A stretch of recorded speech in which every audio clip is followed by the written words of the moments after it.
Hi hello viewers, நான் உங்கள் சக்திவேல். இன்றைக்கி இந்த வீடியோவில் என்ன பார்க்க போகிறோம்னு பார்த்தீங்கன்னா, கட்டிங்லேருந்து எப்படி செம்பருத்தி பூச்செடி வளர்க்குறதுங்கிறத பற்றி பார்க்க போகிறோங்க.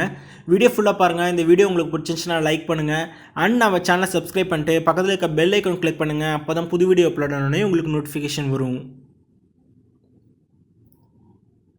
இதுக்கு முன்னாடி ஆல்ரெடி செம்பருத்தி செடி எப்படி வளர்க்குறதுன்னு ஒரு வீடியோ போட்டிருந்தாங்க. அதை பார்த்துட்டு நிறைய பேர் கேட்டிருந்தாங்க, எப்படி கட்டிங்ஸ்லேருந்து செம்பருத்தி செடி வளர்க்குறது. நீங்கள் வந்து கீழே உங்கள் வீட்டு தோட்டத்தில் இருக்கிற செம்பருத்தி செடி தான் கேட்டிருந்தீங்க. மாடி தோட்டத்தில் எப்படி செம்பருத்தி செடி வளர்க்குறது நிறைய பேர் கேட்டிருந்தாங்க. ஸோ அதுக்காக நான் கட்டிங்லேருந்து செம்பருத்தி செடி எடுத்து நான் வந்து வளர்க்க ட்ரை பண்ணேங்க. அது ரொம்ப சக்ஸஸ்ஃபுல்லாகவே வந்துச்சு. ஸோ உங்களுக்கு அது வீடியோ வந்து ஷேர் பண்ணணும்னு நினச்சேன். அதுக்கான வீடியோ தான் இது. அண்ட் நிறைய பேர் கேட்டிருந்தாங்க எனக்கு எப்படி கட்டிங்லேருந்து செம்பருத்தி செடி வளர்க்குறதுன்ட்டு. நீங்கள் இந்த வீடியோ ஃபுல்லாக பாருங்கள். ஸ்டெப் பை ஸ்டெப்பாக வந்து ஒரு ஸ்டேஜாக நான் உங்களுக்கு கவர் பண்ணுறேன். அண்ட் இந்த வீடியோ உங்களுக்கு ரொம்ப பயனுள்ளதாக இருக்கும்னு நம்புகிறேன். ஸோ நான் ஆல்ரெடி சொன்ன மாதிரி எங்கள் வீட்டில் ஒரு பெரிய மரமே இருக்குங்க. டெய்லி வந்து ஒரு 8லேருந்து ஒரு 10 பூவாவது டெய்லி பூத்துக்கிட்டே இருக்கும். ஸோ இதில் வந்து பார்த்திங்கன்னா ஒரு நல்ல ஒரு கட்டிங்காக வந்து பார்த்து நான் வந்து எடுத்துக்க போகிறேன். இதுக்கு கட் பண்ணுறதுக்கு வந்து பார்த்திங்கன்னா ப்ரூனர் இல்லை கிளிப்பர்னு சொல்லக்கூடிய டூல் வந்து நான் பயன்படுத்துகிறேன். இந்த டூல் வந்து பயன்படுத்தும் போது மட்டும்தான் கரெக்டான ஒரு கட் வரும். நம்ம கத்தியெல்லாம் பயன்படுத்தும் போது எங்கேயாவது சீவிச்சுன்னா உங்களுக்கு மேலே இருக்கிற அந்த ஃபுல் இதுவுமே வந்து தோல் வெளில வந்துடுச்சுன்னா உங்களுக்கு கஷ்டமாக இருக்கும். எல்லா கார்டனர்கிட்டையுமே மோஸ்ட்லி இருக்கக்கூடிய ஒரு டூலுங்க. இந்த டூல் நீங்கள் வாங்கணும்னு ஆசைப்பட்டீங்கன்னா கீழே டிஸ்கிரிப்ஷனில் லிங்க் கொடுக்குறேன், போய் பாருங்கள். ஸோ இதுக்கு வந்து பார்த்திங்கன்னா கரெக்டான வந்து ஒரு கட்டிங்காக வந்து தேர்ந்தெடுக்கணும். ரொம்ப மெலிசாகவும் இருக்கக்கூடாது, ஓரளவுக்கு நல்லா வந்து ஒரு ஸ்டெம்மாக பார்த்து கட் பண்ணி எடுக்கணுங்க. அதை நல்லா தேர்ந்தெடுத்து நான் கட் பண்ணி எடுத்துக்கிறேன். நல்ல ஒரு ஃபைன் கட்டாக வந்திருக்கு. இதில் வந்து பார்த்திங்கன்னா ஒரு 45 டிகிரிஸுக்கு கரெக்டாக கட் பண்ணி ஸ்லாண்டிங்காக கட் பண்ணி நம்ம வந்து அந்த எட்ஜை எடுத்துக்கணும்.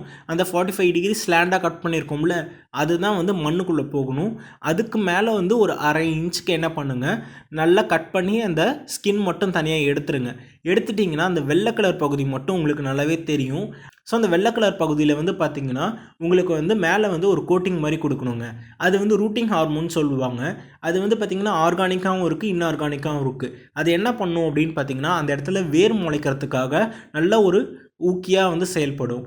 அதுக்கு வந்து என்ன பயன்படுத்தலாம், நம்ம ஆர்கானிக்காக என்ன பயன்படுத்தலாம் அப்படின்னு பார்த்திங்கன்னா தேன் பயன்படுத்தலாங்க. தேன் கூட கொஞ்சம் மஞ்சள் மிக்ஸ் பண்ணி பயன்படுத்தலாம்.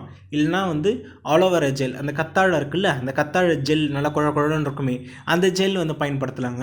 இல்லை வீட்டில் வந்து சமையலுக்கு பயன்படுத்துகிற அந்த பட்டை இருக்குல்ல, அந்த பட்டையை நல்லா பவுட்ரு பண்ணி அதை கூட வந்து நம்ம வந்து பயன்படுத்தலாம். அந்த பட்டையில் தேன் கலந்து கூட பயன்படுத்தலாம். இல்லை இது மூணுமே மிக்ஸ் பண்ணி கூட நம்ம வந்து பயன்படுத்தலாம். இன்ஆர்கானிக்காக வந்து பார்த்திங்கன்னா வெள்ளை கலரில் ஒரு பவுட்ரு மாதிரி இருக்கும், ரூட்டிங் ஹார்மோன்ட்டு. அது கூட பயன்படுத்துகிறதா இருந்தால் பயன்படுத்தலாம். எங்கள் வீட்டில் தேன் இருக்குது. ஸோ தேனும் கொஞ்சம் மஞ்சள் மிக்ஸ் பண்ணி நான் இது ரூட்டிங் ஹார்மோனை பயன்படுத்திக்கிறேன். ஸோ இதை வந்து மண்கலவை, என்ன மண்கலவையில் வைக்க போகிறேன் அப்படின்னு பார்த்தீங்கன்னா செம்மண்ணும் அதுக்கப்புறம் வெர்மி கம்போஸ்ட்டும் கலந்த ஒரு கலவையில் வைக்க போகிறேன். நீங்கள் வந்து செம்மண், மணல், வெர்மி கம்போஸ்ட் மூணுமே கலந்த கலவையாக இருந்தால் கூட வைக்கலாம்.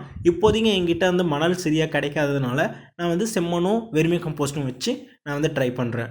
ஒரு 2 கட்டிங் வச்சிங்கன்னா உங்களுக்கு வந்து ஒரு கட்டிங் கண்டிப்பாக வந்து கிடைக்கும். அந்த மாதிரி ஒரு 4 கட்டிங் வச்சிங்கன்னா 2லேருந்து ஒரு 3 கட்டிங்ஸ் வந்து நல்லா வந்து உங்களுக்கு செடி வளர்கிறதுக்கு நிறையா வாய்ப்புகள் இருக்குது. இதை நல்லா தேனில் வந்து நல்லா மிக்ஸ் பண்ணிவிட்டு நம்ம டேரெக்டாக அப்படியே வந்து உள்ளே வந்து சொருவிடக்கூடாதுங்க.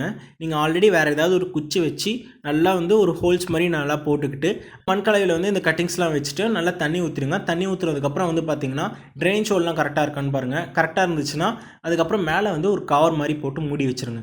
ஸோ எதுக்கு இந்த கவர் அப்படின்னு பார்த்தீங்கன்னா ஒரு க்ரீன் ஹவுஸ் எஃபெக்ட் மாதிரி ஒன்று கொடுக்கும். க்ரீன் ஹவுஸ் எஃபெக்ட்டுங்கிறது ஒன்றும் கிடையாதுங்க, ஒரு க்ளோஸ்டு ஏரியாவில் அதுக்கான சூழலை அதுவே ஏற்படுத்திக்கிறது தான் இந்த க்ரீன் ஹவுஸ் எஃபெக்ட் அப்படின்னு சொல்லக்கூடியது. உங்களுக்கு வந்து இந்த வேர் வந்து முளைக்கிறதுக்கான ஒரு கரெக்டான டெம்பரேச்சர், உங்களுக்கு ஏர் எல்லாமே வந்து மூடி வைக்கிறதுனால உங்களுக்கு கிடைக்கும். ஸோ அதுக்காக தான் இந்த கவர் போட்டு மூடி வைக்கிறோம். இது வந்து டெய்லி நீங்கள் தண்ணி ஊற்றணுன்ற அவசியம் இல்லை. ஒரு 2 நாளைக்கு ஒரு வாட்டி எடுத்து பாருங்கள். மண் காஞ்சிருந்தது அப்படின்னா லைட்டாக தண்ணி ஊற்றிட்டு திருப்பி மேலே கவர் போட்டுருங்க. நீங்கள் வந்து ஒரு 10லேருந்து 15 நாளில் பார்த்திங்கன்னா இலைகள்லாம் முளைச்சி வரும். ஒரு 1.5 மாதத்துலேருந்து 2 மாதத்துக்குள்ளே வந்து உங்களுக்கு பார்த்திங்கன்னா ஒரு முழு செடியாக வந்து இந்த மாதிரி உங்களுக்கு ரெடியாக இருக்கும். இதுக்கு முன்னாடி நான் ஆல்ரெடி ஒரு 2 கட்டிங்ஸில் ட்ரை பண்ணி பார்த்தேன். ஸோ ஒரு கட்டிங் எனக்கு ரொம்ப சக்ஸஸ்ஃபுல்லாகவே வந்துச்சு. இதே என்னோடய மாடி தோட்டத்தில் வந்து நான் டிரான்ஸ்பிளான்ட் பண்ண போகிறேன். அண்ட் இந்த வீடியோ உங்களுக்கு ரொம்ப பயனுள்ளதாக இருக்கும் நம்புகிறேன். அப்படி பயனுள்ளதாக இருந்துச்சுன்னா எனக்கு மறக்காமல் லைக் பண்ணுறது மூலமாக தெரியப்படுத்துங்க. அண்டு இந்த வீடியோ பற்றின கருத்துக்களை கீழே கமெண்ட் செக்ஷனில் பதிவு பண்ணுங்கள். உங்கள் ஃப்ரெண்ட்ஸ், நெய்பர்ஸ் யாருக்காவது இந்த வீடியோ வந்து பயனுள்ளதாக இருக்கும்னா அவங்களுக்கு வாட்ஸ்அப் இல்லை ஃபேஸ்புக்கில் ஷேர் பண்ணிக்கோங்க. அண்ட் அடுத்த வீடியோவில் சந்திக்கிறேன். Until then, bye from your gardener Shaktivel. Have a happy gardening day.